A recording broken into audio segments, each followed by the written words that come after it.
Hello Kenyans, how are you? Let me give you my 2-cent political analysis of why I think we should be prepared for a Raila presidency. You need to know this, that the people who are proposing Raila for the presidency are the Mount Kenya Mafia and the Kiambu Mafia. These are the two strongest mafias in Kenya who actually predetermine the presidency. Now, if you look at Raila, he is the most trusted amongst the political elite to protect the wealth and property of both the Kiambu Mafia and the Mount Kenya Mafia. Ruto cannot be trusted to do this. Now, these Kiambu Mafia people are not stupid. These are people who've made calculations. These are people who have put all options on the table. These are people who have met with their technocrats and discussed the pros and cons of a Raila or even Ruto presidency. And they've now determined, let's go for Raila and not Ruto. You see, these are people who've calculated Raila's age. I think Raila is 77 years old, if I'm not mistaken. And if he's to rule Kenya, by the time his 5 years time is over, he'll be about 82. So at 82, there's a possibility that Raila might only go for one term, will be enough for him. But Ruto is much younger. And these mafia groups know that if Ruto takes the presidency, the possibility of Ruto consolidating power and going for a second term, and even changing the constitution and going for a third term, are very high. So what they've settled on is a Raila presidency, so that Raila can protect their looted property, their looted monies, their looted wealth.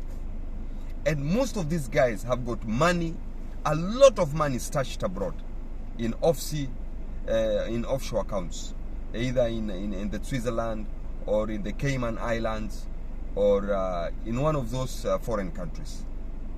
They've stolen from us and they've taken money overseas. Now guys, why am I saying that the country's presidency is determined by both the Kiambu and the Mount Kenya Mafia? Is because their spokesman, David Murathe, has already said that the country is ready for a Raila presidency.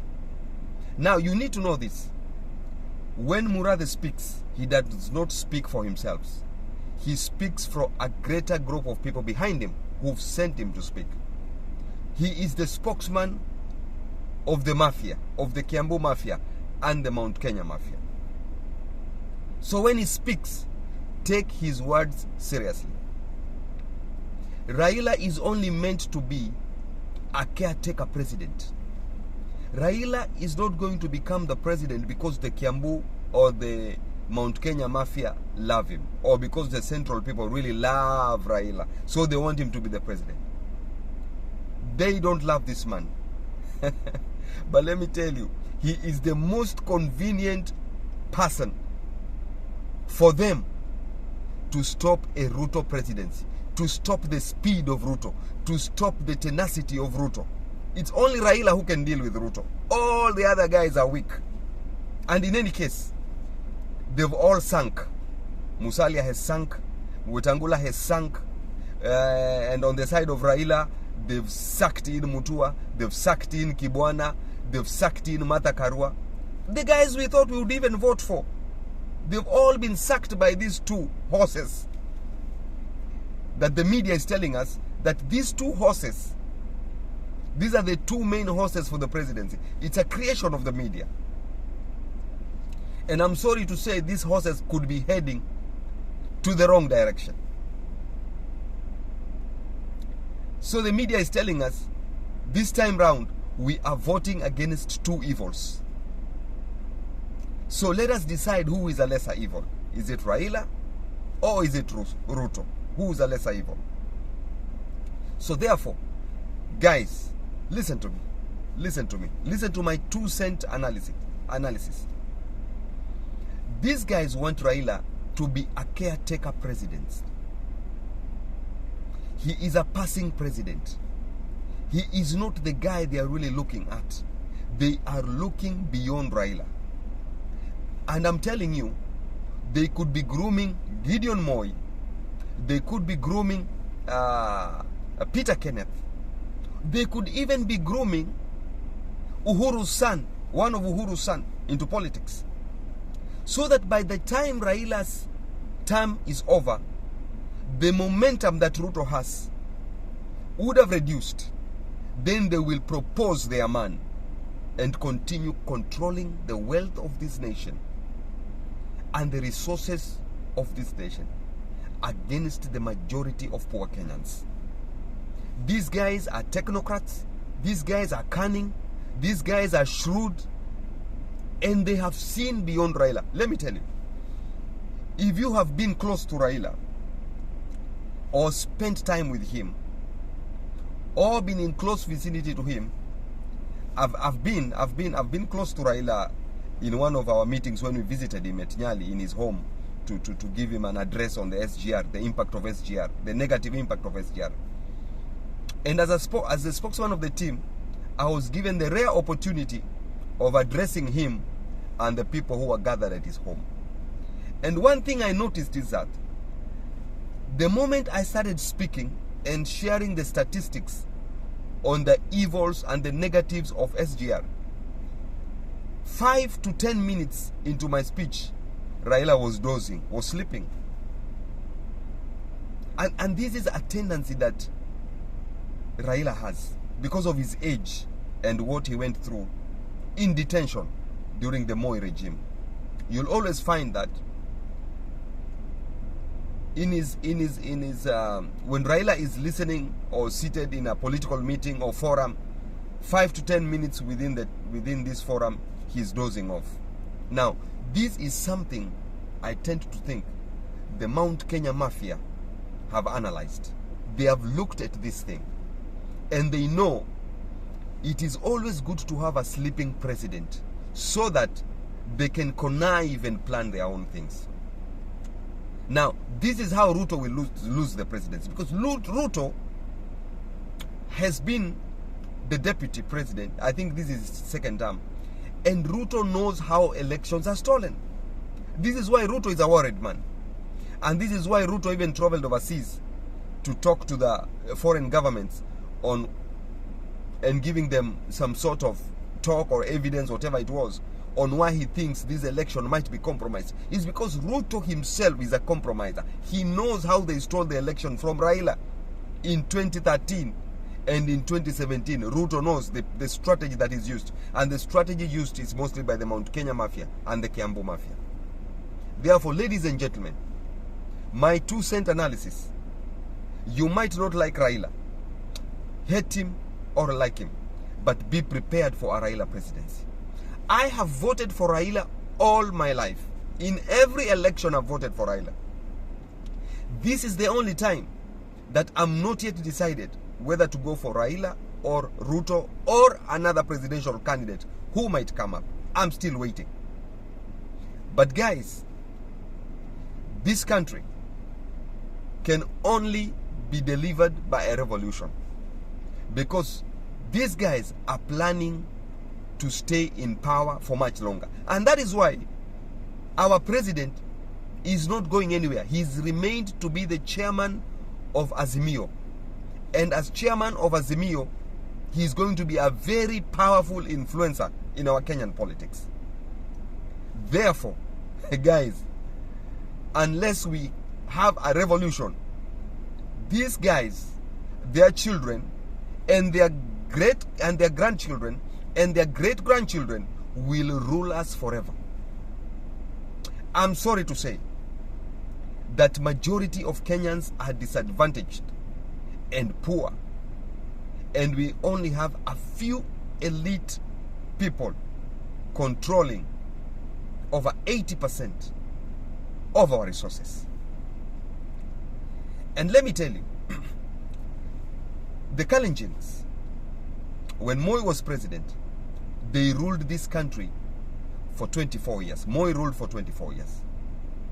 And the Mount Kenya Mafia and the Kiambu Mafia know how they were disadvantaged when the Kalenjins were in power. Because the Kalenjins have a team known as the power brokers. They don't have the mafia in the Rift Valley. The Rift Valley has the Rift Valley power brokers. The Kalenjins are only interested in saturating every government position with their people. That is why when President Moi was in power, the police, Kalenjin, the military, Kalenjin, civil servant, Kalenjin, diplomats and ambassadors, Kalenjin, everywhere, government positions, you go to the post office, you go everywhere. Kenya Re, KPA, everywhere saturated by Kalenjin. Why? Because the Kalenjins use their power brokers. Once they're in power, they make sure their people have penetrated every sphere of government. And this is one thing that the Kiambu Mafia and the Mount Kenya Mafia fear about the presidency of William Samoei Ruto. Because William Samoei Ruto might not be a dynasty by birth like Raila. Raila's father was the vice president. Uhuru's father was the president. So they are looked at as a dynastical family. But Ruto was Moi's adopted son. Ruto was Moi's surrogate son. So Ruto learned all his tactics from his adopted father, President Moi, former President Moi. So he is likely even to implement the policies of President Moi. And this is what the Central Kenya Mafia fear the most. Because once Ruto becomes president, the Kalenjin power brokers will be back to saturate every sphere with their people. Now, let's come to Raila. Raila's presidency will cool down the Luo tribe, because the Luos are the most ferocious demonstrators in Kenya. They don't fear the police. And in fact, if a demonstration or if a revolution was to take place in Kenya, it might likely start from Luo Nyanza, because these guys are ferocious demonstrators. They face the police. They don't run away. But if you come to the coast, my dear, these are the biggest cowards you will meet. Because when we call for a demonstration, you know, it's even laughable. When we call for a demonstration, when you go to the side, you might even find yourself alone. And people promised you they are coming. And if they come and they see a traffic police, they disappear. They all run away. That's the culture of fear in coast region. The culture of fear infiltrated the coast people, so much so that to date they cannot even fight for their rights. That's besides the point. So, ladies and gentlemen, get prepared for a Raila presidency. Raila is only going to be a caretaker president because the Mount Kenya Mafia and the Kiambu Mafia have joined forces to look beyond Raila to predetermine the next real president after Raila. And they could be grooming Peter Kenneth or one of their guys, or even Uhuru's son, so that they can have their wealth, their looted monies, their looted property protected. So guys, if a revolution is to start from the Luo Nyanza, they've already been cooled down. That listen, your guy Raila also took the presidency. So the Luos will cool down that hata sisi tumeongoza Kenya, kwa hivyo hata hakuna haja ya hii revolution.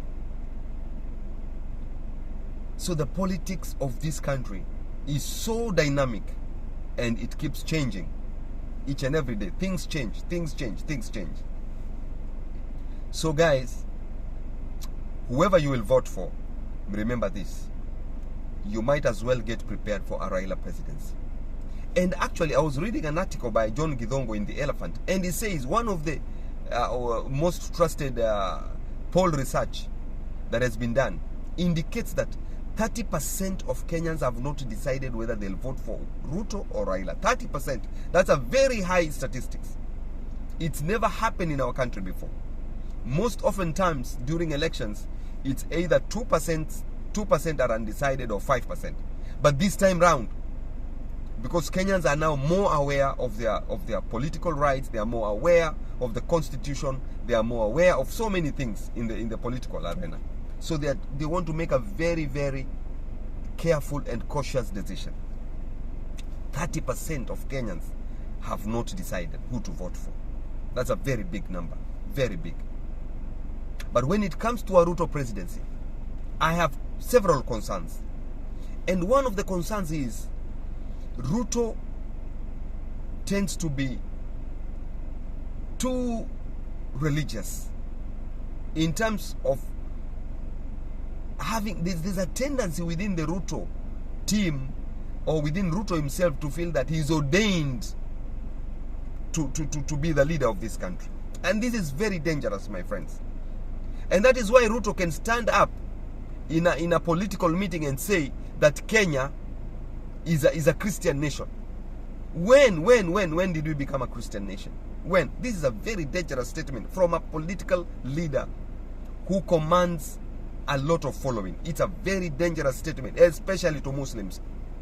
Because if such a man takes power, there's a likelihood that Muslims might be even persecuted. It can happen. It can happen, guys. Don't take it like a joke. It can happen. Why? Because when Ruto goes to these churches and donates millions of its shillings, you know, most of these bishops, all they care is about money. So they pray for him.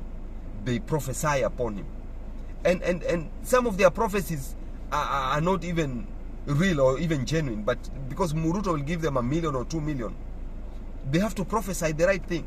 And some of their prophecies, Ruto, you are meant to be president, you are God's ordained, you are God's chosen. So when a man like that starts having a feeling that he is ordained by God to be a president, no one will stand in his way.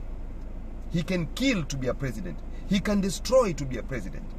This is one of the things that this generation must look at, and especially Muslims. You must really interrogate this thing, because when Ruto made this statement, he never retracted his words.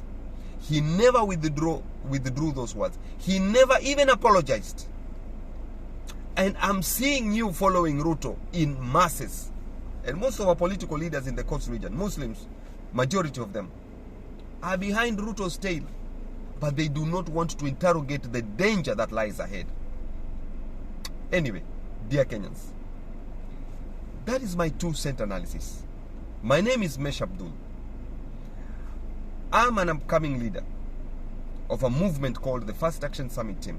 And I'm also an aspirant vying for the MCA position, Majengo Mimi Tayari. We want to bring positive change to Mombasa with like-minded leaders. Give me your support, and I will not disappoint you. Take care. God bless you. Have a lovely day, a lovely weekend. And to all the Muslims, I say this: Ramadan Kareem, wa Saum Makbul. May Allah accept our prayers and our Saum. May He, the Almighty, forgive our sins and our trespasses. And may we live in peace, in unity. And let's all come together in unity, have peaceful elections. There are those who will win, there are those who will lose. But let's accept that's life, and life must move on. Kenyans, get ready for a Raila presidency. Thank you, and God bless you all.